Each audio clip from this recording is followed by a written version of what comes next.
Hello, welcome to the Love Yourself Healthy podcast. I am Melanie Lillis, eating psychology coach and nutritional therapist. We are going to be diving into the realm of all things health, yet talking about them from the mind, body, nutrition dimensions. Hello, everyone. Welcome back to the Love Yourself Healthy podcast. I am honestly so happy you're back and listening.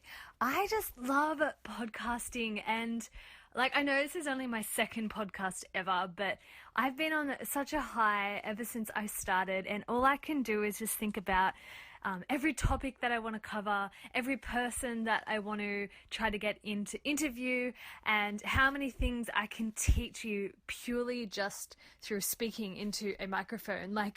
It's just, it makes me really happy knowing that the information that I really want to share with everyone is going to be out there and is going to be free for people to hear and listen to. Today's podcast is something that I really wanted to cover, and I guess one of the main reasons I really wanted to cover this was because there are so many diets out there and there's so many things that a lot of people are trying, and I know it's just because they hear a success story from one person and they think, okay, if that works for them, it's going to work for me. How about I give it a go?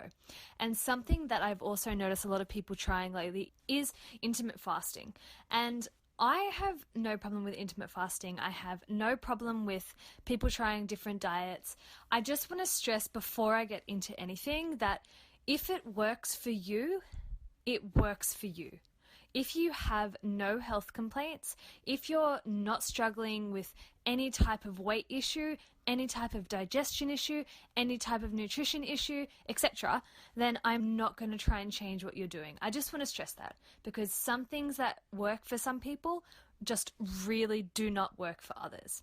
And what I want to cover today is something called biocircadian nutrition, and that is our eating rhythm, so our meal timing. A lot of people are now focused not just on what they eat, but also on when they eat. And honestly, I think people are looking at this from the wrong kind of perspective. So I really wanted to give my advice on this one. There is a nutritional strategy called biocircadian nutrition, and it's also known as meal timing. And it's a powerful tool that has actually been used by sumo wrestlers. And I know that that's pretty much the opposite of what we're trying to achieve here, which I guess is not putting on weight. But stick with me here. Sumo wrestlers don't get that huge just because they are kind of born fat, if that makes sense. They use specific meal timing, so when their metabolism is at its lowest and calorie burning is at its lowest, to gain the weight. Okay, so this is a scientifically proven strategy that we have a higher or lower metabolism, calorie burning capacity, absorption of nutrients at different times of the day. So first and foremost, as I said before, it is important to remember that we are all different and we have different nutritional needs as well as our meal timing, okay? But to help you understand it a little bit better, I did want to share some of the science behind eating rhythms and some of the observations of biocircadian nutrition that's in the real world. So I just want you to consider the observations, and then I guess you can decide yourself whether the scenarios apply to your circumstances. Here's a common habit, and I'm sure many of us have been guilty of this one at some point. I know I have throughout my health journey.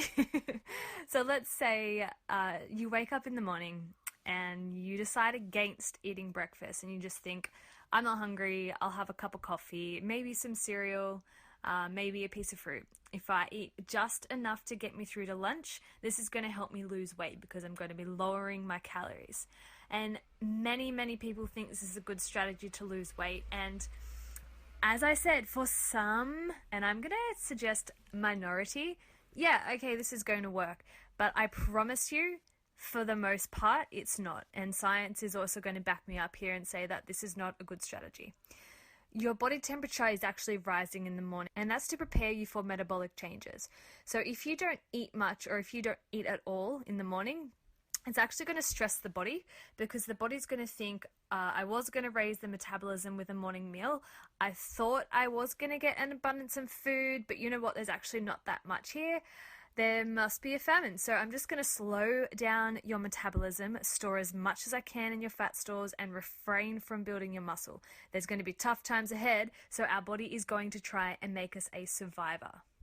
Now, this survival response is genetically programmed, okay? And it is an actual brilliant mechanism, and it does ensure that we will survive in disasters or famines. Well, it helps us to anyway.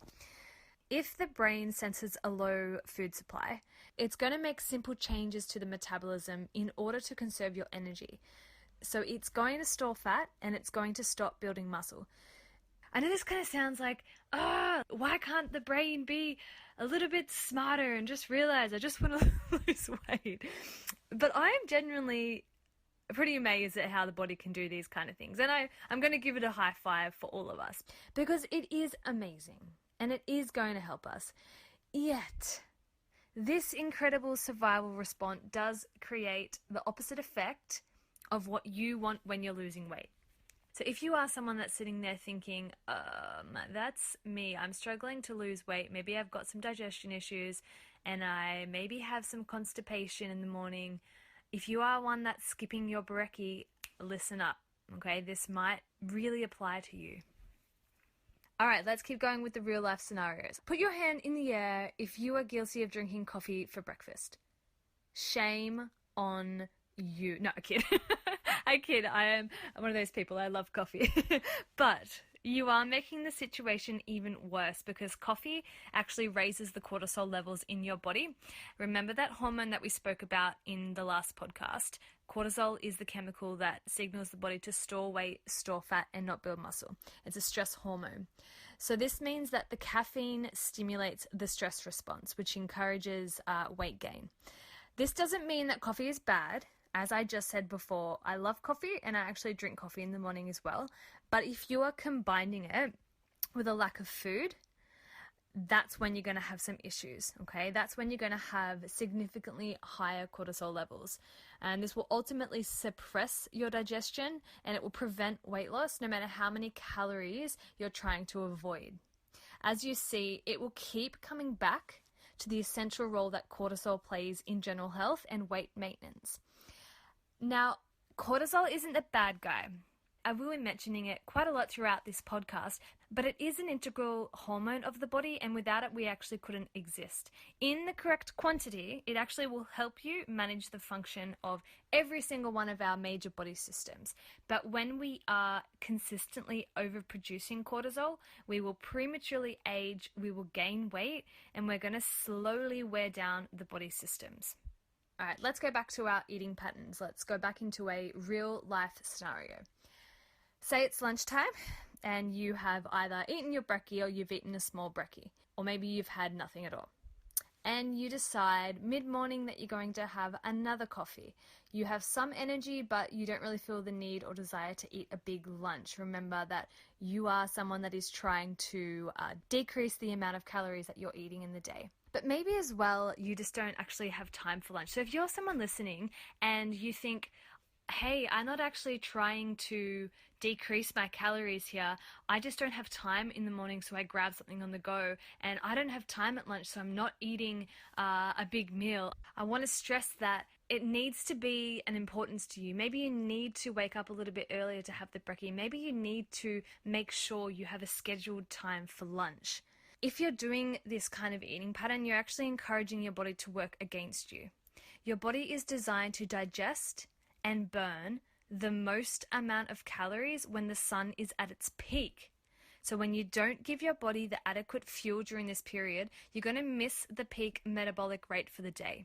So typically the peak should be around about 12 to 1:30.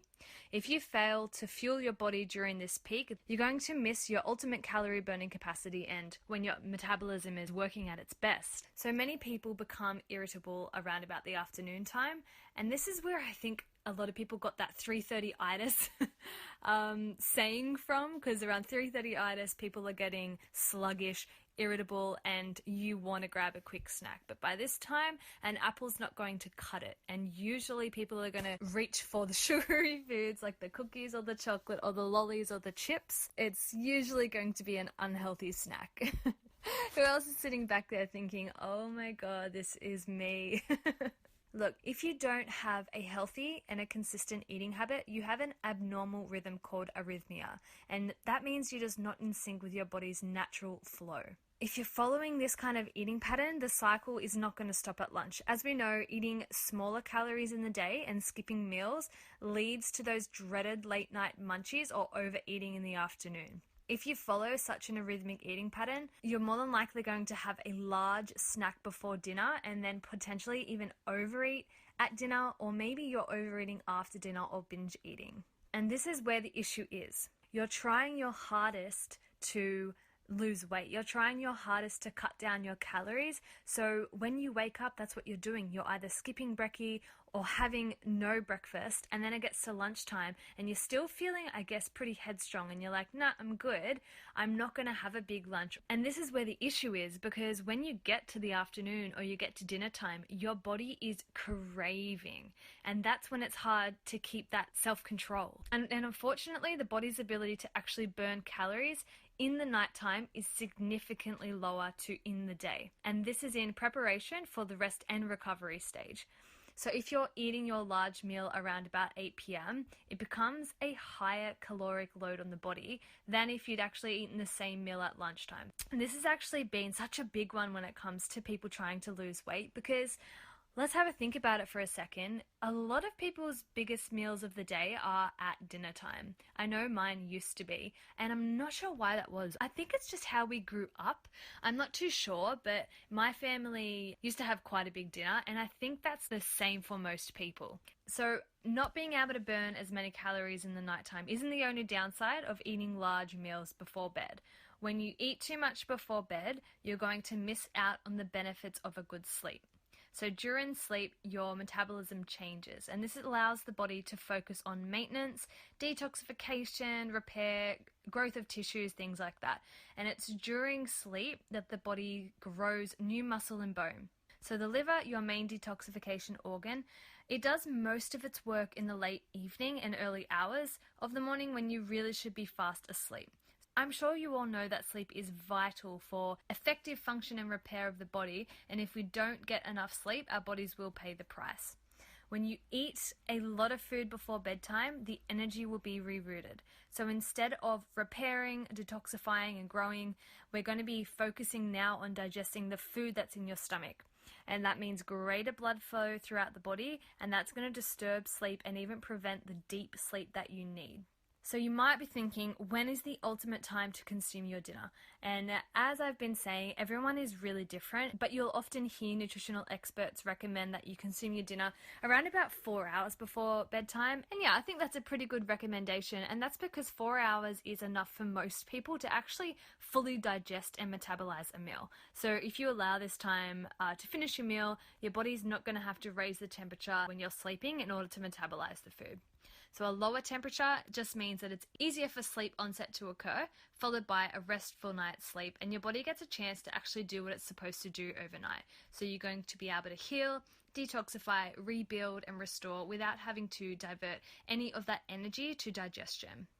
So I just want to quickly summarize kind of what I've spoken about. Throughout my career as a mind-body coach and a nutritional therapist, a lot of the clients that I have seen have done this exact eating pattern. So they're having their small brekkie, they're having their coffee to kind of suppress their appetite, having a small lunch, they get to the afternoon and they just lose control.